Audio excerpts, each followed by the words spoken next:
Before we built the air blower, many people were curious about where the bricks for the stove came from. Needless to say, Kevin definitely fired them himself. But before firing bricks, let us look at charcoal production first, since it is the foundation for smelting iron and making pottery. Making charcoal simply involves waiting for the wood to burn and then interrupting the process, so that what remains is charcoal. Here Kevin demonstrates 3 different methods, and each has its pros and cons. The easiest way is to dig a pit on the spot and stack the wood over the opening. Layer the wood parallel to allow for upward stacking, which ensures air can circulate and allows all the wood to burn fully and effectively. Place the kindling on the very top, allowing the fire to burn from the top down. You need to have a bucket of water ready to stop the burning at the right time. You can place a few stakes around the perimeter to prevent the pile from collapsing. When the fire burns down to the bottom, you can push the pile over, letting it fall into the pit below. This method ensures that all the wood receives a complete burn. Now you can pour cold water into the pit, using just enough to extinguish the fire.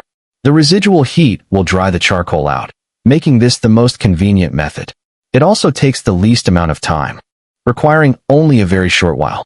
However, it is visually obvious that these charcoal pieces are quite small and the density is lower than those cooled naturally. A more reliable method is to stack the wood directly against a bank using a bonfire stacking technique. This allows the air to circulate fully.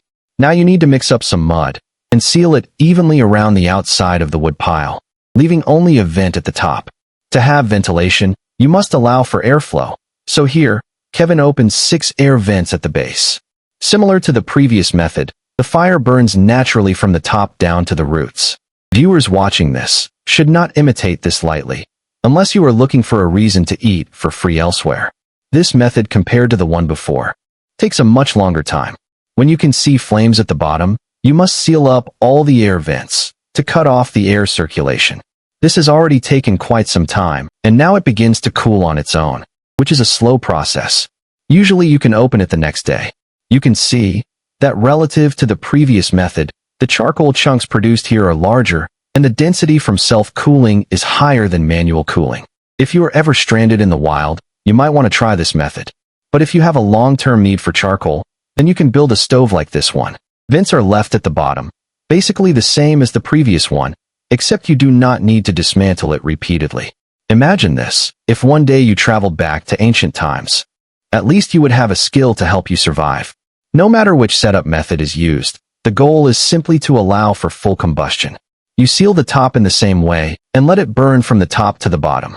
When you can see flames from the bottom, it proves you can seal up the air vents. The time used for this is the same as before, but the benefit is that you do not destroy the stove body. You only need to remove the top lid, which is undeniably much more convenient. The quality of the charcoal produced is also quite high. Using this to smelt iron or fire pottery is absolutely perfect. Later, I will share the method for making pottery, so no one can say a college student knows nothing. When firing bricks in the wild, you do not need to consume this hard-earned charcoal. You simply need to find some high-quality clay, which usually appears near the riverbank. If it is not high quality, you can add some sand to the mixture to prevent it from cracking. At this point, you need to mix a batch of mud, getting the ratio right, so that it is sufficiently sticky. Take out the mold you made earlier. If you do not have one, you can refer to this wooden mold that Kevin built. Its shape is roughly the same as the final brick. The details are not important. Even piecing together a few wooden sticks works. Fill the prepared mold with the mud mixture. Then remove the mold and let it dry for a while. Watching Kevin make it looks incredibly simple, because he is a master of the wilderness. He normally deals with smelting iron and making pottery. So making a few mud bricks is something he can do with his eyes closed, completely effortlessly. With these mud blocks as a foundation, we can now build a brick kiln. If you lack finished bricks, using dried mud blocks is also fine. The most important thing is to leave 2 openings at the bottom where you can insert firewood. Above that, you simply continue building upwards, placing all the prepared earth bricks inside the structure. This is quite similar to the stacking used for charcoal, as the purpose is to let the flames burn through completely. Do not rush to start firing yet. Use a small fire to dry them out first, so the surface at least does not deform when touched. The firing of bricks requires preparing a large amount of firewood, as this is a lengthy process. Cover the top with something to maintain the heat inside the kiln without affecting the ventilation. Now what you need to do is constantly add firewood, letting the flames penetrate all the mud bricks. As for the internal temperature, it is impossible to know exactly, and I would be impressed if anyone could guess it. The maximum temperature wood can reach is sufficient to fire ordinary red bricks. This time, Kevin spent a total of 2.5 hours. It requires a significant duration, as a shorter time simply would not work. Even after such a long time, you must take the bricks from the top and test them in water. After all, the top receives the least contact with the flames. If the top ones are good, then the bottom ones are too. Just as if he can do it, you certainly can too. Also, the wood ash left from firing bricks must not be wasted. You can add water and mix it evenly, shaping it for long-term preservation. This is also used as a base material for making something else, which I will update you on later.